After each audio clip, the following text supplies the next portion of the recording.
بندوں کو قیامت والے دن نہ حکم ہوگا چلو دوزخ میں، تمہارے اعمال ایسے ہیں جس پر فیصلہ جہنم کا ہے۔ ایک نے دوڑ لگا دی دوزخ کی طرف، دوڑتا جا رہا ہے تیزی سے، اور دوسرا نہ ایک قدم آگے رکھتا ہے پھر پلٹ کے پیچھے دیکھتا ہے، پھر ایک قدم آگے رکھتا ہے، فرشتے لے جا رہے ہیں، پھر پلٹ کے پیچھے دیکھتا ہے۔ دوزخ کا دروازہ آ گیا، رب کریم کی آواز رحمت آئی، انہیں واپس بلاؤ نا، دونوں کو واپس بلایا۔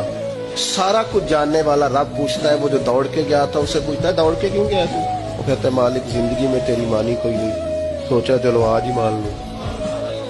اللہ کی رحمت کو جوش آیا، فرمایا اسے تو بھیجو نا جنت میں۔ چلو اس وقت ہی صحیح اطاعت کا جذبہ تو بیدار ہوا نا۔ دوسرے سے پوچھا بھائی تو کیوں نہیں جا رہا تھا؟